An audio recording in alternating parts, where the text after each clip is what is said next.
Good morning. I hope that your Wednesday is off to a good start. Mine is so far, and man, it's a nice day in the outdoor office. Second cup of coffee, and it's a Bigfoot mug this morning.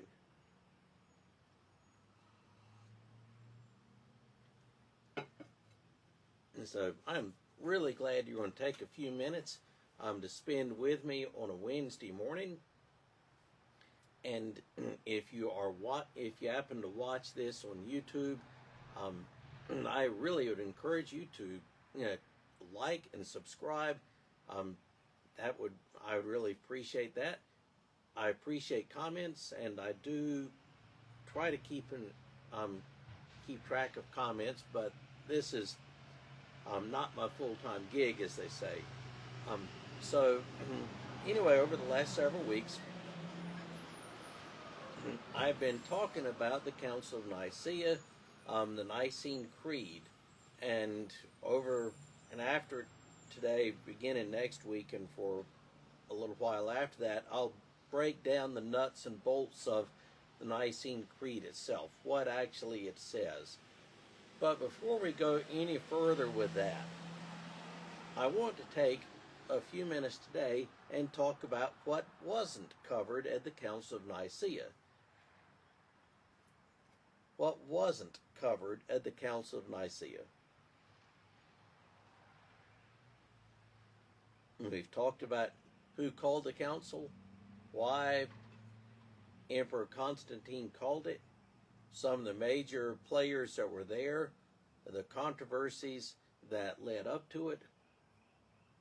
But before we dig into what the council actually did and the creed that they drafted, I need to take a minute and talk about something they did not do. One of the really persistent myths about church history, about the Bible itself, is that the Council of Nicea created the canon. That somehow these people, these bishops that gathered in Nicea, picked and chose what books would be in the Bible. And so they tore books out of the Bible. We don't like this book, we're going to toss it. We don't look like that book, we're going to toss it. And they drafted the Bible at the Council of Nicea. That is 100% myth. I'm not certain where it came from, but it's not part of church history. And Dan Brown, in his novel, The Da Vinci Code, has a whole chapter about this, and it's total garbage, total baloney. Even the History Channel sometimes will have videos banned from the Bible about these books that were cut out of the canon. And there is the myth that at the Council of Nicea, that the delegates removed books from the Bible. So the Gospel of Thomas, the Gospel of Peter, Gospel of Mary, the Gospel of Judas, etc., etc., etc.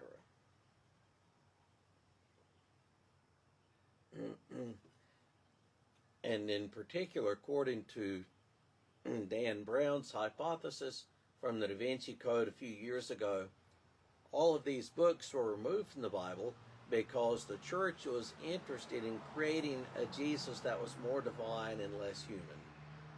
And that really is sort of silly, because the Gospels that came along later than our canonical Gospels, Matthew, Mark, Luke, and John, the Gospels that came along a little bit later, if anything, tend to give us a more spiritualized Jesus, one that is less human. And so, if you've ever heard or thought that the Council of Nicea or any particular church council actually met, and at one meeting everybody just sort of started writing books out of the Bible, just forget it. So, what happened with the canon? What is the reality?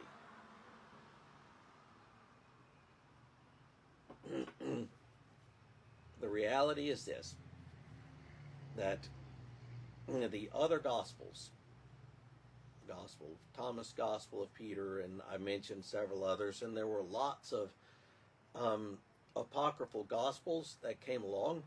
The other Gospels came along later than the four canonical Gospels. Our four canonical Gospels, Matthew, Mark, Luke, and John, were all written before the end of the first century. So between, say, 65 and 95 AD is a pretty good guess. For they're all written before the end of the first century. The other Gospels came along a couple of generations later than that. Their portrayal of Jesus is different. The canon, and the canon is, that term canon refers to an accepted list of books. The canon grew by inclusion. It started smaller and grew by inclusion rather than starting very broad and having books sort of get axed out of it. There was never a council or meeting that actually set the canon. So here's how it worked. From the outset, pretty much everybody accepted and trusted the four canonical Gospels, Matthew, Mark, Luke, and John. By the early part of the second century, they were being circulated around the churches, sort of bound together, circulated around the churches.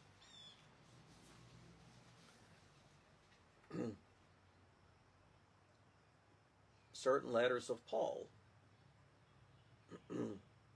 began to be circulated more and more widely around the churches. And as they were and other Christian writings were circulated from church to church to church to church. And the more they were, and they grew in popularity. Some of them grew in popularity and were used very widely. Others were not used very much at all.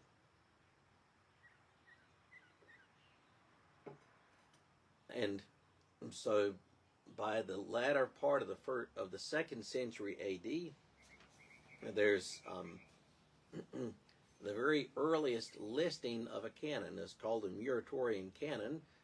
That was a list that was produced late in the second century, and that was relatively small. The early church father Origen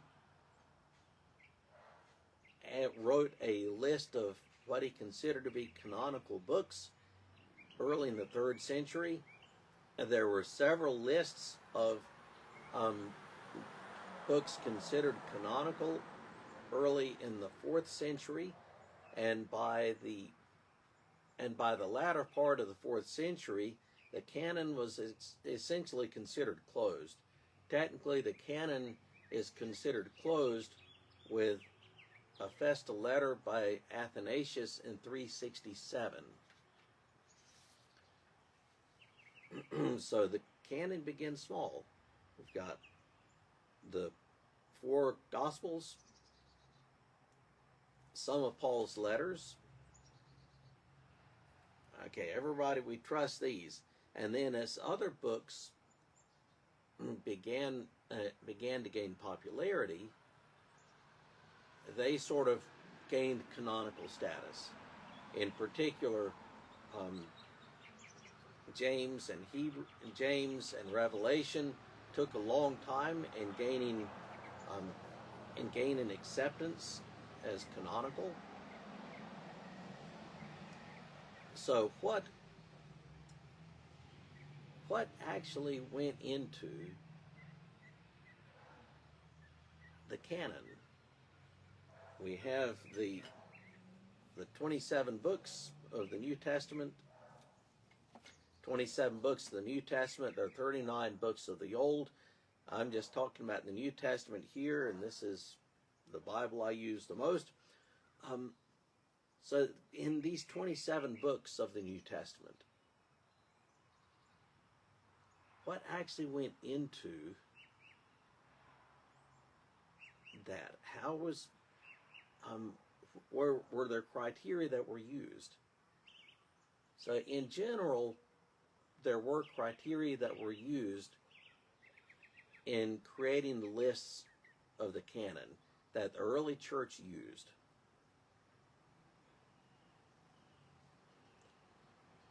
So in general, the criteria were this: how widely used is it?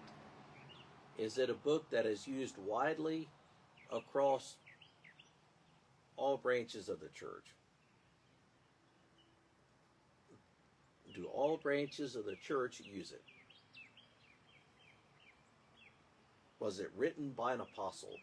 Can we trace it back to an apostle? And then does it fit with accepted church teaching? Does it fit with what we already know?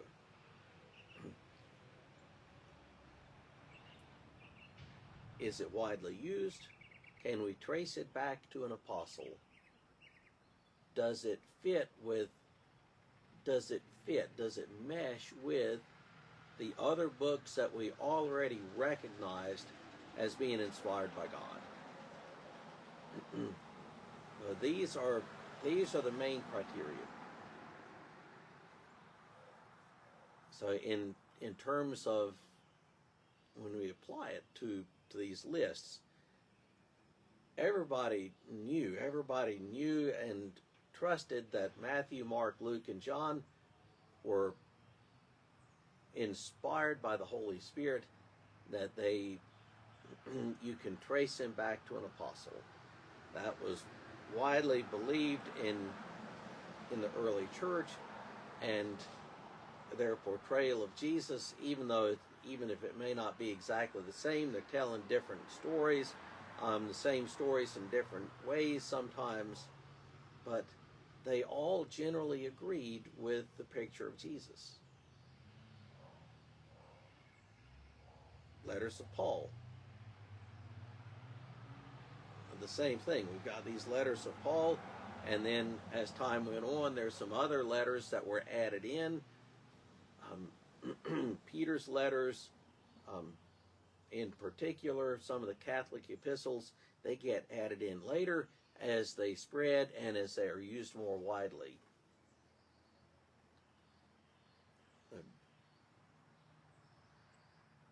So again, how widely used is this book? Is it used all across the church? Can we trace it back to an apostle? So, Mark, you can't, Mark, he was not an eyewitness to the life of Jesus, but there was a widespread tradition, and it's still believed today by a lot of people, that Mark really had access to St. Peter, and so what we have in Mark is Peter's recollection. So Mark is working off what Peter told him. Luke was an associate, a companion of Paul. Luke was not an eyewitness to Jesus, but he was a prominent companion of Paul. Apostolic status. Matthew and John were both apostles. They're both disciples.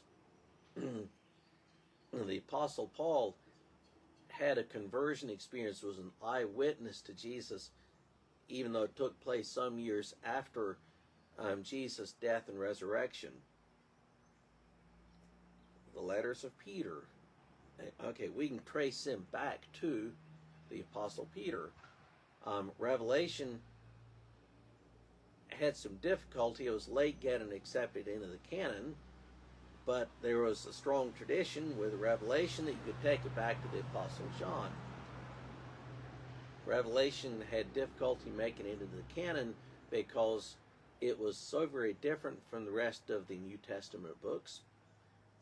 Hebrews was rather late getting accepted into the canon because no one really knew who wrote it. And they began later on to ascribe authorship to Paul, even though earlier generations freely admitted they didn't know who wrote it. So with the canon, it grew by inclusion. It starts relatively small, and more books were added to it, and more books were regarded as being canonical. And I want you to think about this. The church created the canon, if you will. The church did not create the Bible. The Bible is inspired by the Holy Spirit. The Bible is inspired by God. These 66 books, we believe, are inspired by the Holy Spirit.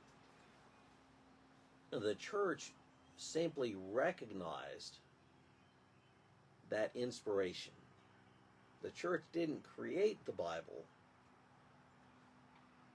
They didn't create the Bible, but the church recognized it. The role of the church was to recognize the authority. They didn't give these books authority, but they recognized the authority that these books had. So, in sum, the Council of Nicea didn't have anything to do with creating the canon, didn't have anything to do with axing books out of the Bible. There was never a church council where all of the bishops got together and decided what books were in or out. The canon grew, starting small, and more books were added to it. And this person makes a list. I think these books are canonical. And some years later, somebody else. We, the church, believe that these books are sacred. And then a few years later, somebody else, the Church, Catholic and Universal, trusts that these books are canonical. And each time the list gets a little bit longer, until finally 367, we have the, as I called it, the Festal Letter by Athanasius. And after that point, the canon is officially considered closed. So anyway, I hope that's been sort of an interesting diversion away from the Nicene Creed and the Council of Nicea, but it's a necessary one because that myth is so pervasive. With that, I hope you have a great rest of your Wednesday. And thanks for spending a few minutes with me.